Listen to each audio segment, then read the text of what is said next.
Welcome to Clear Mountain. About 4 years ago, Ajahn Kovilo and myself came to Seattle hoping to begin a community of monastics and lay practitioners as well, a monastery where people could find refuge from the busyness of the world, from suffering, and where a community of monastics could live and practice near enough to the city that people could come on a regular basis, but secluded enough where people could find quiet in the forest. For about 3 of those years that we've been here, we've been searching in earnest for land. And about a month ago or so, we finally found a parcel, or 2 parcels rather, which really meet all the criteria which we were looking for. So for these next 3 months, we put in an offer as a community. Our Friends of Clear Mountain steward organization did. And these 3 months will be going through a due diligence process to make sure the land is truly suitable. And if the community comes together in support, after those 3 months, we will be able to acquire that land, we hope. If you want to learn more, continue listening. We'll have a conversation with Ajahn Kovilo, myself, and our board. Or click on the link in the description, friendsofclearmountain.org/land. We're very excited to share this news with all of you.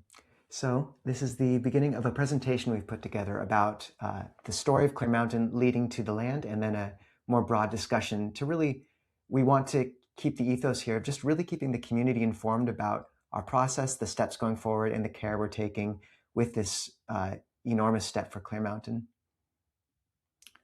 Okay, so just a bit of background for people who are maybe totally new to our project. Ajahn Nisabho and I ordained in the Thai forest tradition. So here on the upper left, this is Luang Pu Man, who really revived the forest tradition. The Buddha himself was a forest monk, and the early generations of disciples were also living and practicing in the forest. And throughout the course of Buddhist history, 2,500 years now, the forest tradition, i.e. monks and nuns living in forests, practicing in forests, sitting at the root of trees, becoming enlightened at the root of trees, that has waxed and waned with periods of monastics being more and more supported by kings and countries. Luang Pu Man in the 1900s revitalized this practice of going back to the forest, and his student, Ajahn Chah, one of many, took up that practice and created a form into which Ajahn Nisabho and I both ordained.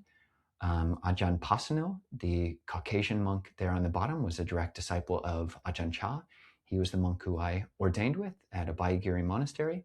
And to his left on the screen, or to our left, is Ajahn Anan, which is the monk with which Ajahn Nisabho lived and studied with in Thailand, also a direct disciple of Ajahn Chah at Wat Map Jan in Rayong. And yeah, the form, it's monks living in little huts in forests and practicing, spending most of the day just by ourselves, learning how to be adult humans without devices, and thriving in very simple environments.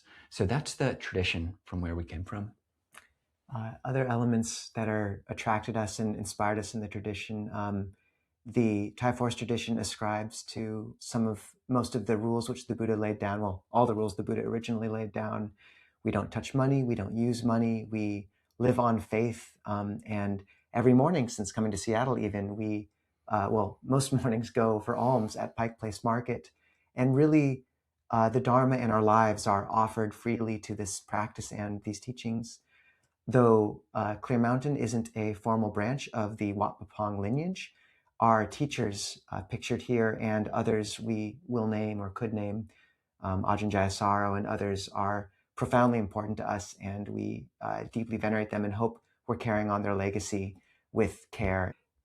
Years ago, still living in Thailand, really I felt like the Northwest where I grew up, there was room for this tradition and a monastery in this tradition. And then Ajahn Kovilo and I met, became friends. We really first grew close when we went Tudong, walking on faith, and camped together in a sort of grove of poison oak.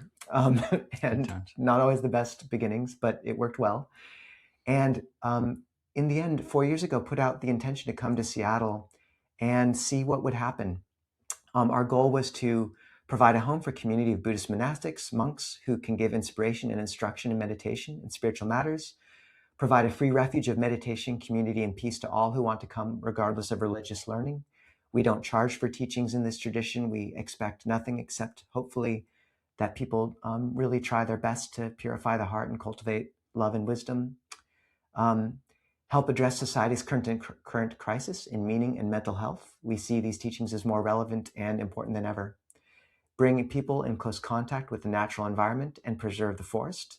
This has been a key aspect of the project and influenced many of our decisions of who we work with, including Forterra, which we'll speak to later, who we have partnered with for Finding Land, a conservation organization, and remaining close enough to be accessible to those in the city. Younger, more diverse group than usually makes it to rural monasteries. And this is kind of a unique feature of Clear Mountain in the broader American forest monastery landscape. We were based on some advice from Bhikkhu Bodhi early on, as well as just the model of some forest monasteries in Thailand. Many forest monasteries in America are quite far outside of cities, remote, 2-3+ hours outside of big metropolitan areas. And from the beginning, our intention has been to be not too close, but close enough that middle path. Yeah, people can, through making the effort, really come and get at some remove, but not totally inaccessible. So, goal from the beginning. So to summarize, this plan or these aspirations are embodied in a very clear plan for us.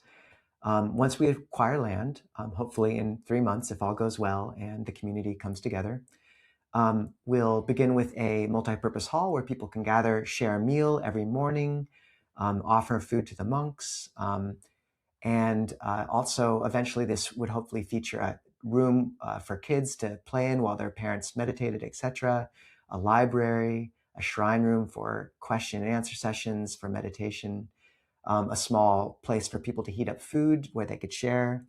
It would feature 2 normal kutis where we could live, an elders kuti where we'd hope to invite teachers like Bhikkhu Bodhi, many others. We'd love to invite Longpa Pasano and so many of the venerables we respect. A quarter for visiting bhikkhunis as well. We have a deep and tight-knit relationship with the local communities of bhikkhunis around the Northwest and elsewhere. A garden, a workshop where people could work, sit, play. Maybe not the workshop, but the garden. Phase 2, we would hope to expand, build a large temple that would hopefully seat, accommodate perhaps 200 people or more. Additional regular kutis where we could bring in other monastics to stay.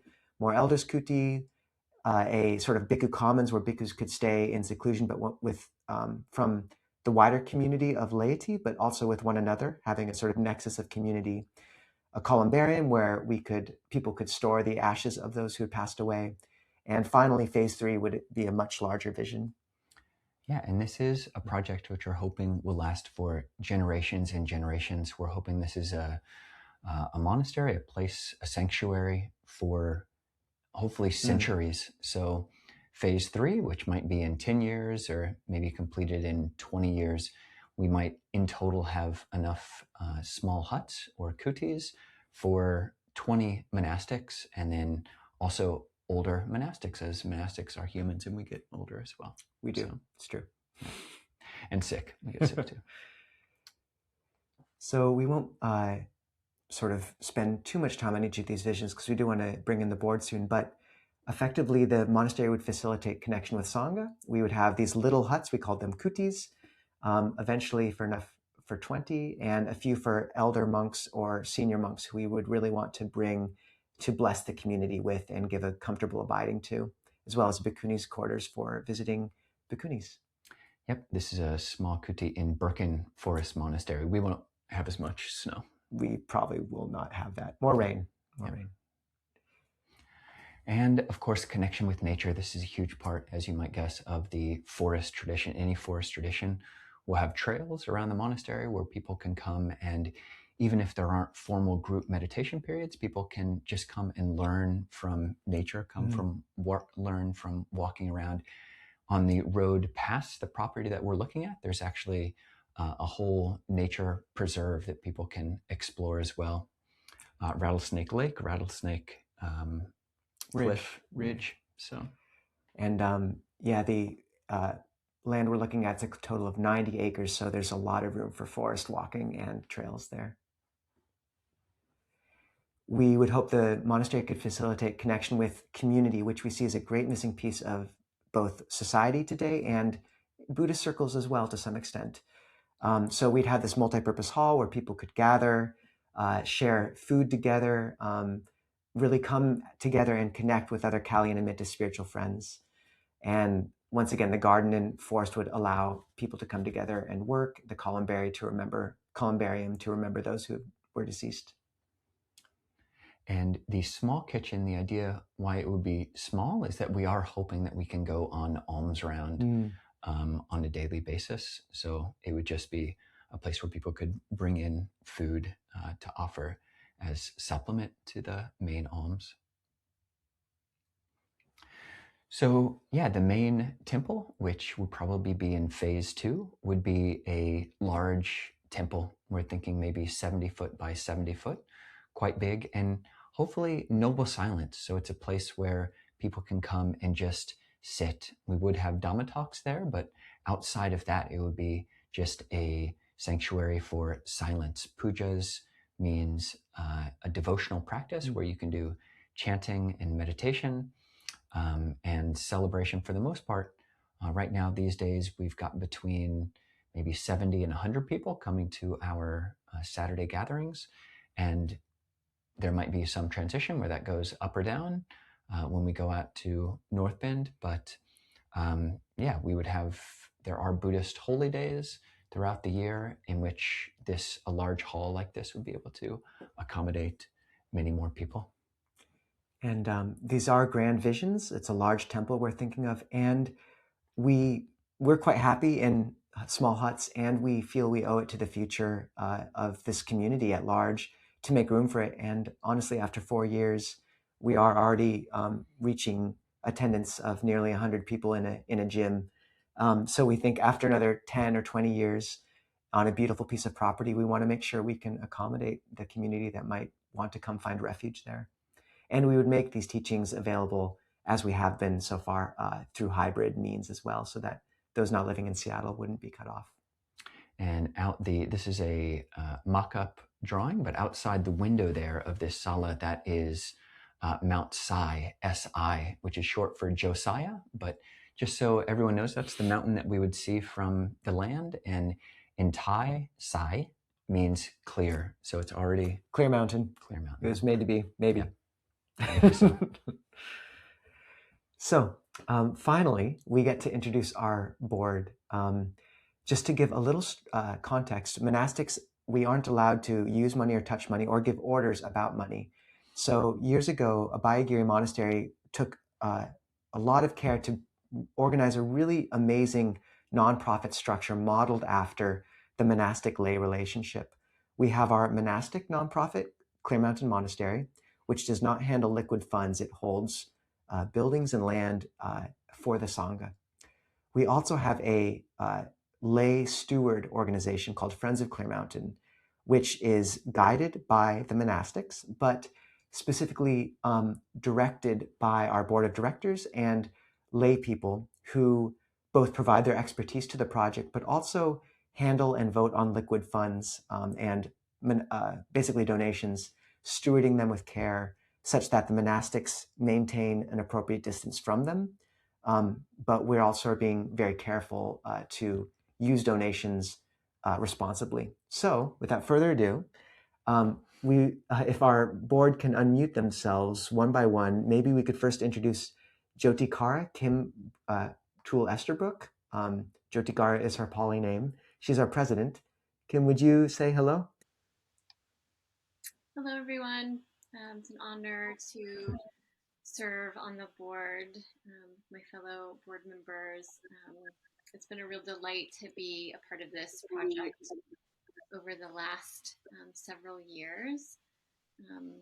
Yeah, I'm a mindfulness teacher, yoga teacher, mother, meditator, and this community has brought a tremendous amount of depth and joy and friendship to my life. So I'm so happy to be of service.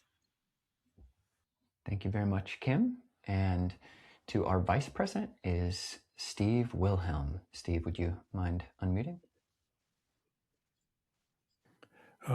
Hi, folks. Yeah, this is Steve. Very, as Kim said, incredibly honored to be part of this. I've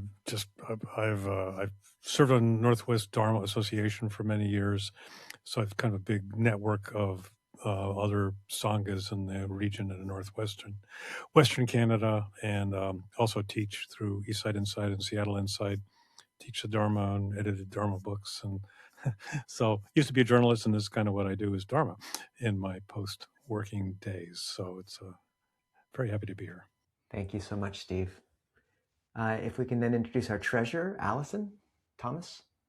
Yes, hello, my name's Alison, and yeah, I have the great pleasure of serving on this board with these wonderful individuals, these wonderful monastics, and yeah, it just feels very joyful to be here sharing this beautiful news with the community locally and globally. So thank you. Alison, thank you very much. And also Ajahn Nisabho and I live behind Alison and her husband Dave Tetro's house. They're over there. About 40 feet away. Yeah. So for the last 4 years, a very, very generous gift. So sadhu, Alison. And finally, Nicole, would you please unmute and introduce yourself? Hi, everyone. I'm Nicole. It's good to be here. My husband, Scott, and I arrived in the community earlier this year. We walked through the Dhamma Desert thinking we wanted to get close to community and perhaps even something we can help build. And it turned out that here we are. So I'm really excited to be here and also bringing a lot of prior work experience in real estate and contracts and all of these things to this project. So really thrilled beyond words to serve the community. Thank you. Sadhu, Nicole. So these 4 board members have just been so key to the progress of Clear Mountain, as have previous board members we've had, and a wide just roster of volunteers who really keep Clear Mountain afloat. We have I think our volunteer roster at this point has over 100 names on it on continual teams. So there's a lot that goes on behind the scenes, and we're just so grateful for everyone who supports this vision. So we're going to enter a different phase of the slideshow now, where we will introduce a slide, but then we'll have a board member kind of lead the narrative a little bit, and then others can chime in as they will. But we thought this would be the most fun way to do it, and we have lots of pictures now. Steve. Yeah, so I was, let's see, in the very first weeks, had an opportunity offered to take Ajahn Nisabho on a tour of monasteries in South Seattle that I know from Northwest Dharma Association. We took a day and we visited Sri Lankan monastery, 2 Vietnamese monasteries, 2 Cambodian monasteries, and it was really striking how he was just absolutely honored and recognized as a fellow monastic by these other monastics. And to me, that was a turning point in really realizing the importance of what was beginning to happen here. And I just wanted to sort of touch on a few, this is my journalist self saying, what's it mean? A few what's it means from what they were talking about the fact that Clear Mountain will be so close to Seattle, but basically about 30 miles on freeways, so about 30 minutes if the traffic is good.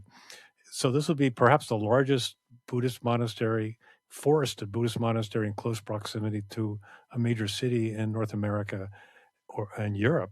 And proximity means that the Clear Mountain will be focused on responding to the Dharma needs of, working urban people, to people really engaged in the world. And it's going to also come alive near one of the strongest tech communities in the nation. So this is really important because it's kind of like the ancientness and the current technology of the 21st century will be working together. Secondly, the full support of female monastics is huge, and they've really kind of stuck their necks out in terms of how things are seen in Asia.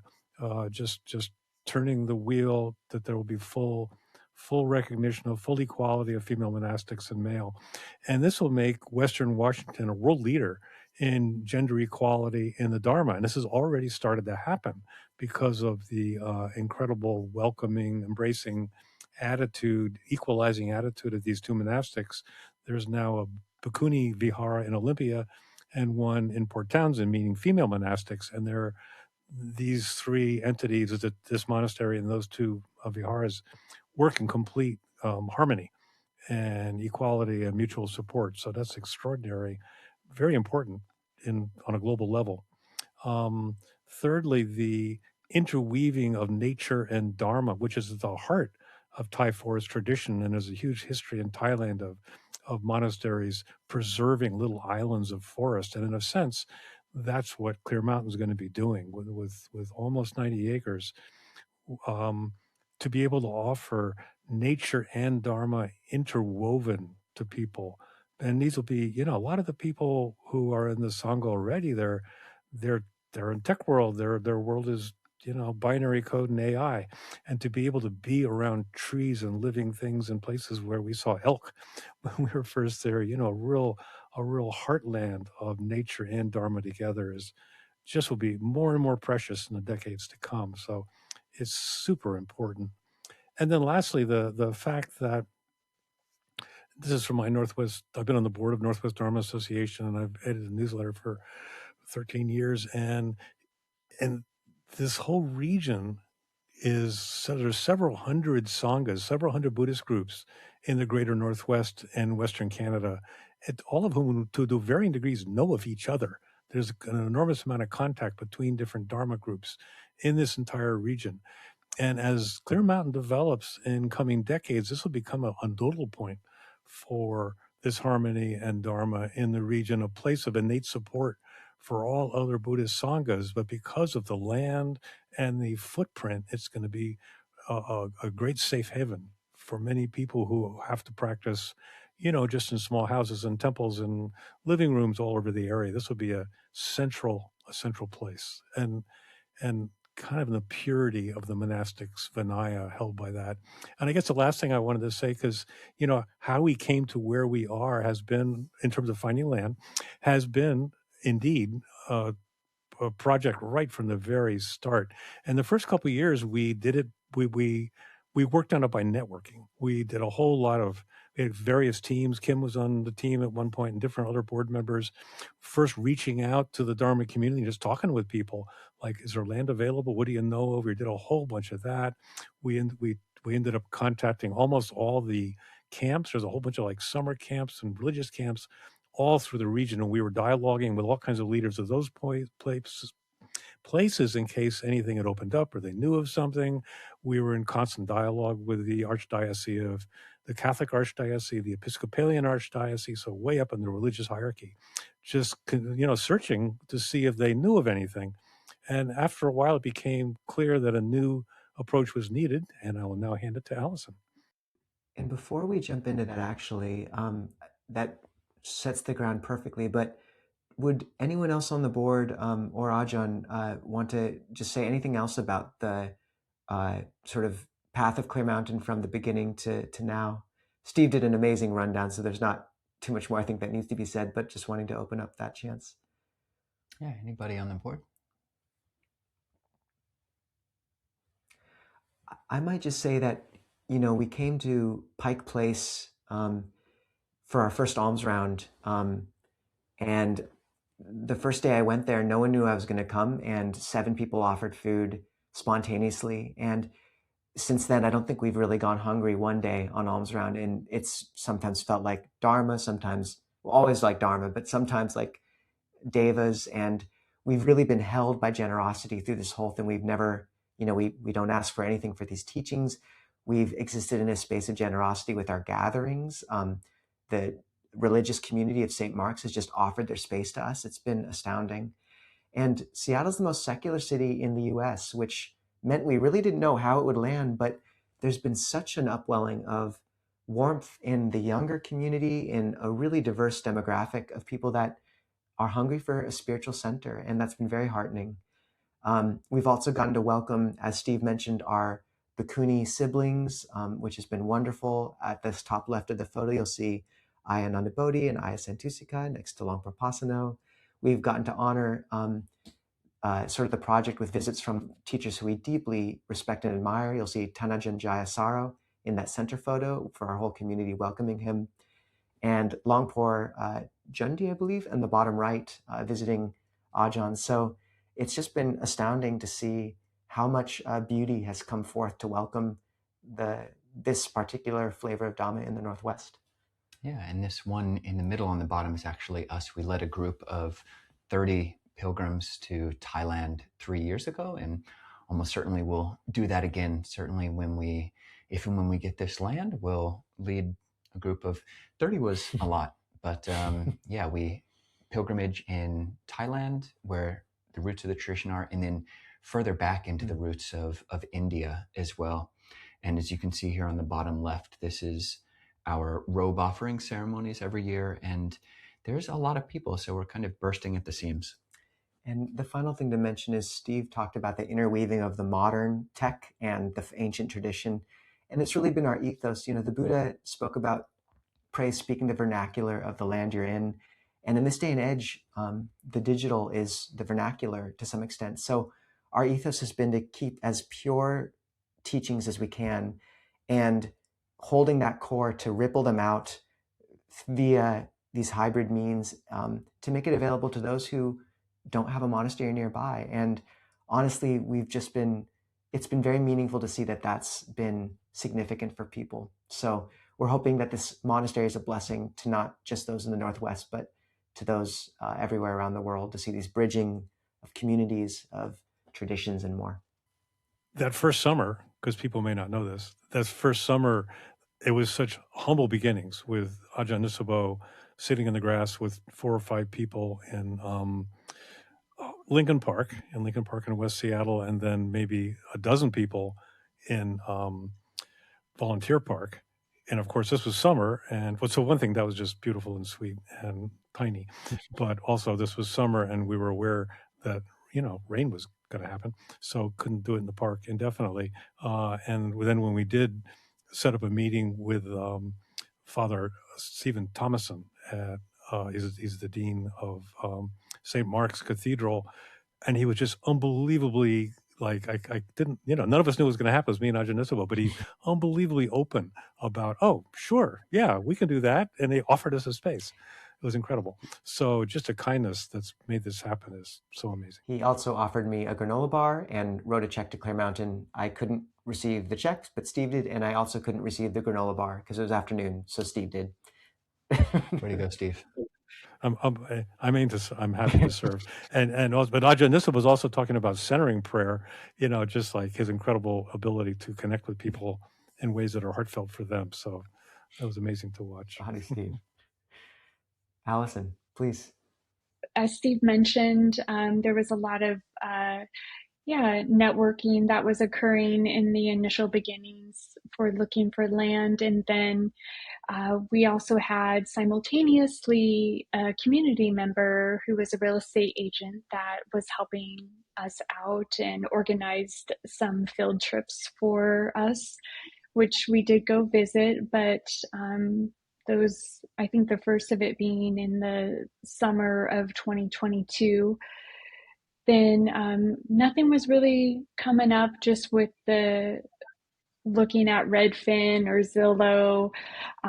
So then we decided to connect with a commercial real estate broker, thinking they might, just have a little bit more reach than we were able to get. And we did make some good headway in that. We narrowed down to an area in Cougar Mountain that seemed very promising. and even had some estimates done for an appraisal, and then we found out there was going to be an issue with the road. So back to the drawing board, and back to the drawing board meant we sort of wanted to recalibrate how we were approaching things. And early on, I think Steve said this, that there was it seemed like land conservation sort of went hand in hand with the forest tradition. And we ended up connecting with Forterra. And it's through this connection that the reach for our land search kind of just opened up. Not to say it was easy, but because there's a lot of criteria that we were looking for.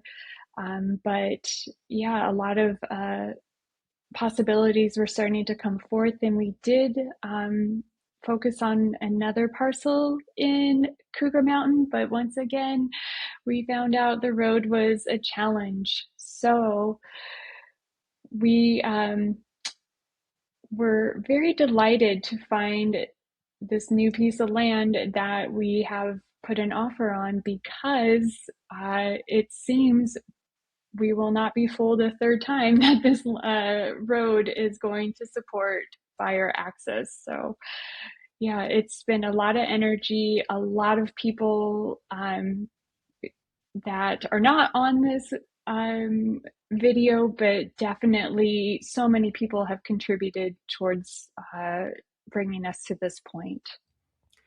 So just to tag on there to Alison's comment, the number of criteria we were trying to satisfy really was pretty difficult.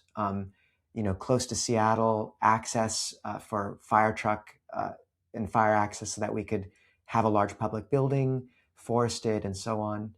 And so partnering with Forterra really was a turning point. We also really want to mention the contribution of Brianna, now Anagarika Kema, who really gave a huge amount in this search and was our land search steward for quite a long time. So just sort of wanting to honor that. Yeah, and in addition to all of these human resources, really caring human resources, as you can see in these photos here, we did bring visiting elders out to these various properties. Here we have Lumpur Jundi in Snohomish.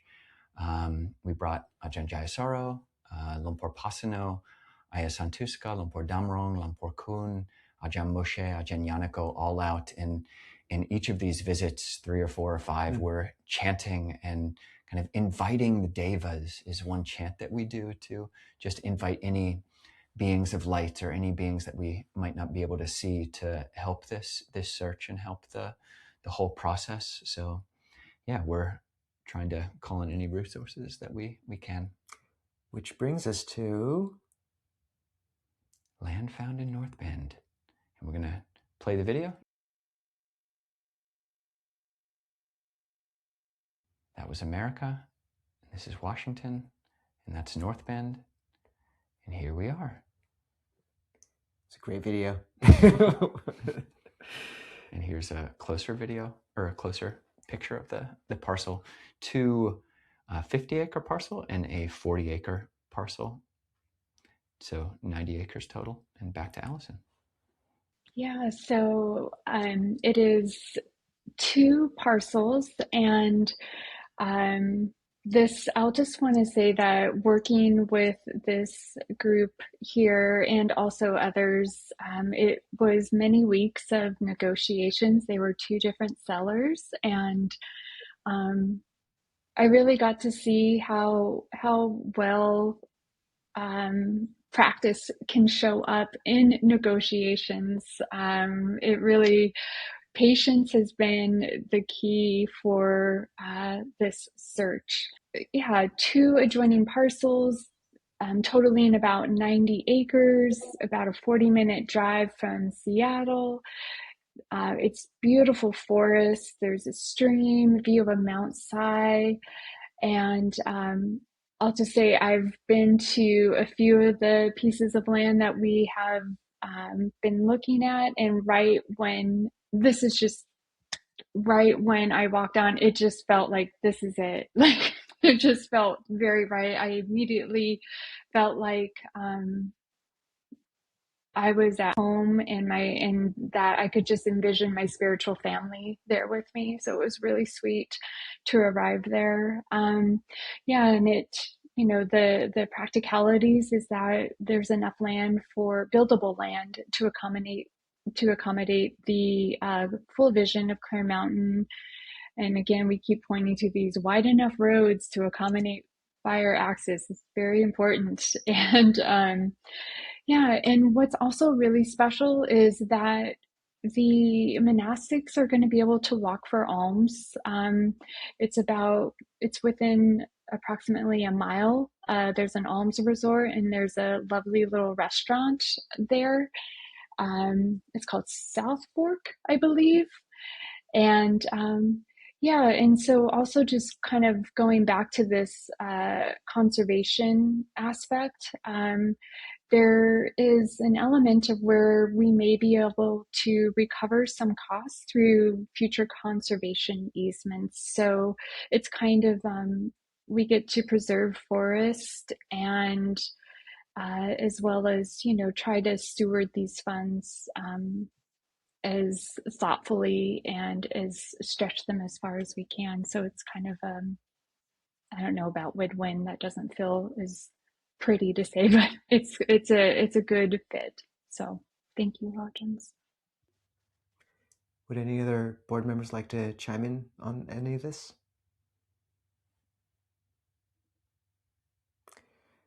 I'll just say that, yeah, this land really is special, and we'll have to see through due diligence if it's if it fits the criteria, and we'll get into that in a second. But for all the reasons Alison laid out, this really is a precious thing that we feel has come onto the radar. It just felt really nourishing to be there. I hope you all get to come and experience that. But as we were sort of walking along, a group of elk just happened to pass in front of us, and it felt like this incredibly serendipitous and really just special moment that I thought everyone might like to hear about. It was really, it felt really, really special and like a really magical place. I think we'll get to know those elk over the years. Nicole. Yeah, as was alluded to earlier, there was quite a few hiccups in some prior parcels that we were looking at, and the silver lining in that gray cloud was that it allowed us to bring together a really great team to shepherd Clear Mountain through the entire process, or at least moving forward. So it was kind of like a trial by fire. We got a really great team together. One of those, the top one here on the list, being Forterra, which is the largest or maybe second largest land conservation organization in Washington. They've been really essential to use their resources to help us with the land search, and our relationship with them will continue through the conservation easements. They'll help us set that up. They'll help manage the easements so that we can protect the land far into the future. We're using also a engineering firm, kind of a integrated firm, or you might call them a prime contractor, to do all of the research that we're going to have to do in the next 3 months of due diligence. I'll talk a little bit about that in a second, but doing all of the engineering, all the research to make sure that these parcels can do what we need them to do. We have our great board here and those members who've come before. We have a new member, a new volunteer owner's rep, Peter Hummel, who is a retired landscape architect. So he's using his expertise to guide the engineers and to kind of project manage that side of things, to know what to look out for, what to ask for, keep everything moving on time, on budget, all of those great project manager kind of things, right alongside our land steward, Alex Haynes, who stepped into Brianna Anagar-Kakema's prior role. She's been essential in keeping track of all of the moving parts that questions that need to be answered get answered, the documents that need to get routed, following up on all of the spaghetti strings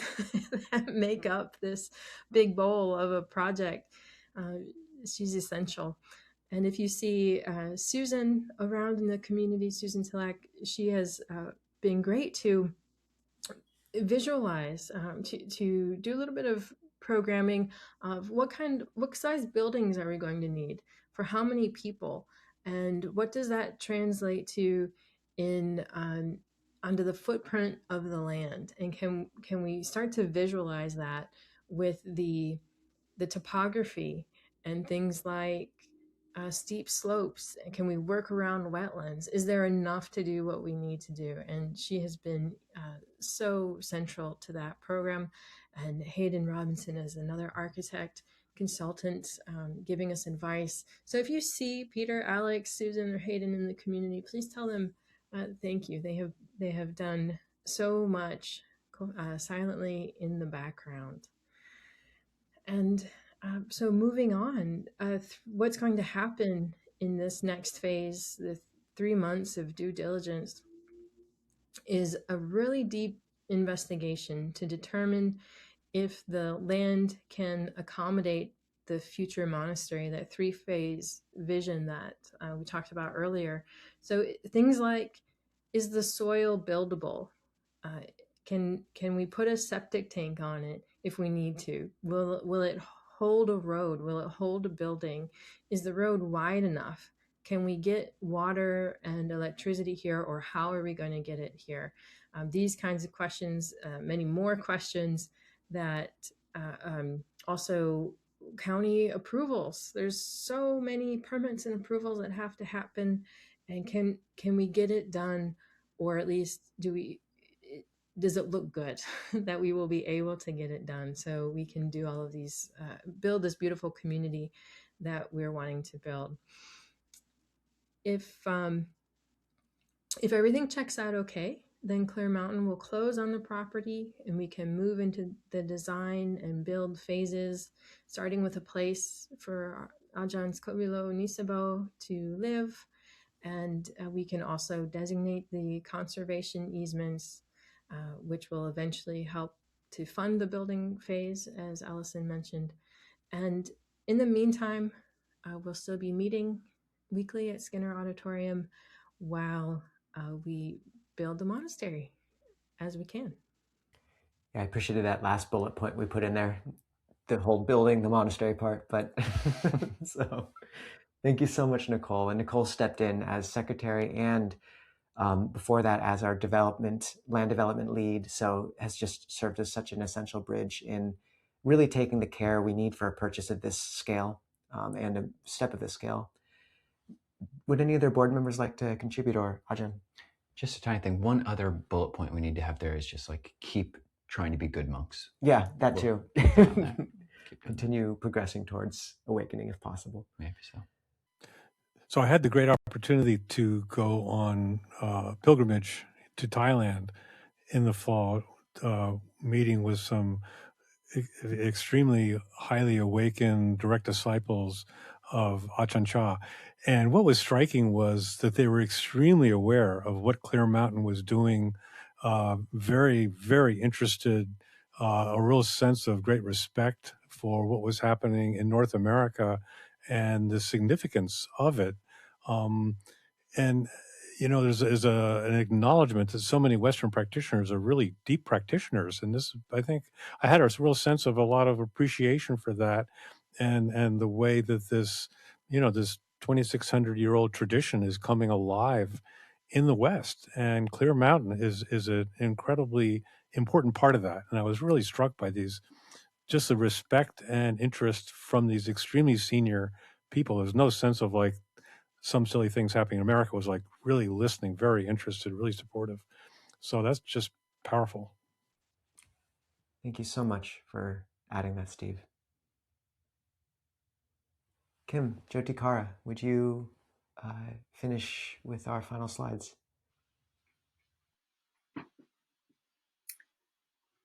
Yes.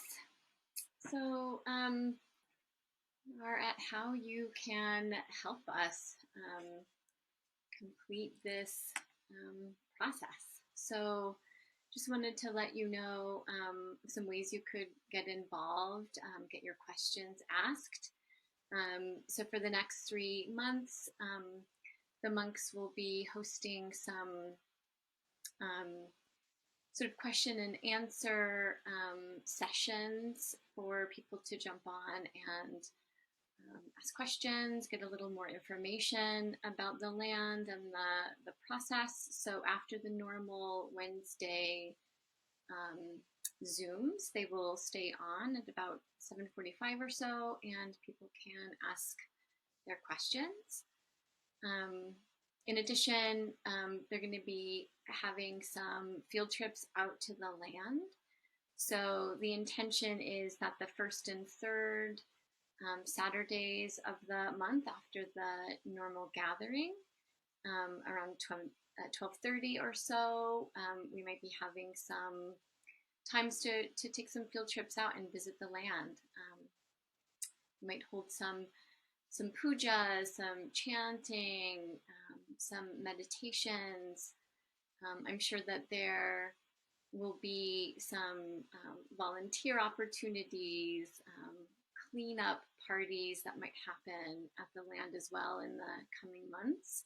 So there'll be all kinds of ways to connect in.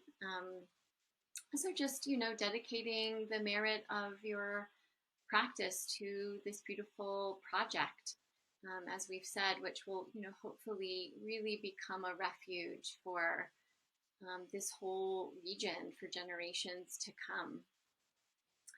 On the sort of practical side, I also have the privilege of being one of the gratitude stewards, as well as Steve and others. So, we sort of take turns calling and expressing our gratitude and thanks to people who've been donating to this project over many, many months and years. And I have heard often, time again, questions about, have you found land? Have you found land? I have money I'm setting aside that I want to donate, so keep us posted. So consider yourselves posted, right? We have found this beautiful property, and if we can come together, we can make this a reality, a refuge for the region. So, we have around 4.3 million in already gifted and pledged donations, which is amazing. And we have 3 months to come up with the rest of the resources to solidify this project, as long as the due diligence goes okay, of course. So we need about 5 million, and so that leaves about 600,000 for us to come together and to really bring this project, at least this first phase of it, to fruition. So if you feel drawn, you can learn more and donate at friendsofclearmountain.org/land. You can find where to donate. Many of you already give so generously, but this is the time to come together as a community and see if we can bring these resources together for the benefit of all. Thank you, Jotikārā. Steve, please. I just wanted to piggyback on what Jotikārā just expressed so beautifully. I'm also one of the gratitude stewards I'm calling this month, and it's such a joyous thing to do that, to hear from people, because, and for any of you who are considering donating, there's donors across the world who have been inspired by this. And it's just extraordinary. I've talked to this one Sri Lankan woman in Nova Scotia twice who donates, and just constantly talking to these people like someone in some little town in Arkansas or someone in the middle of St. Louis who's clicked on to what's happening online, and it's so helpful for them. And whole bunch of donations from Thailand, also from lay people who are inspired by what's happening here. So, it's $600,000 is a big lift, but on the other hand, there's a huge community of people whose hearts are moved and whose spirits are moved by this. So and they're wonderful people. So you'll be in community with so many beautiful people to get this over the finish line for the benefit of everybody. Thank you so much, Jotikārā, Steve. And, we've been endeavored to be so careful with any sort of speech regarding funds, etc. We always want the community to feel completely that this is a gift. So we don't do explicit fundraisers. And because so many care about this project, we also felt it was right to inform the community about the situation, about the dream, and about the practicalities needed to make that dream happen. So we hope that this presentation has been useful. We would very much appreciate if people dedicate the goodness of their practice and their lives to this. Please, if you do have questions, join us any Wednesday these coming months, and just stay on after the usual finish at 7:45 p.m. And Ajahn Kovilo and I will be happy to answer as many questions as we can, along with any board members that happen to be there. And yeah, if you live in Seattle, come to the Saturday gatherings and say hello, or come to the field trips on the first and third Saturdays. And if you don't live in Seattle, but are looking for a place to move near a Dharmic community, just keep us on your radar. We really are hoping to create a focal point and a kind of heart of a community here. And we would welcome anyone that wants to come and visit and see what it's like here, because hopefully this will be a refuge for many, for generations. So anything to add, Ajahn or board? Nope, I just, especially putting a plug in for actual visits to the land. It's very special. We just went this morning, and the heart kind of just sings just going out to the land, and it makes you want to practice. So. And just to say, we really, this is not a sure thing. We have to do some careful work to make sure it's the right fit, but may it be so. And if not, may something suitable arise as well. We'll see you all soon. Thank you, board. Yep. And we'll see anybody, if this is the first time airing, we'll see you over on Zoom shortly.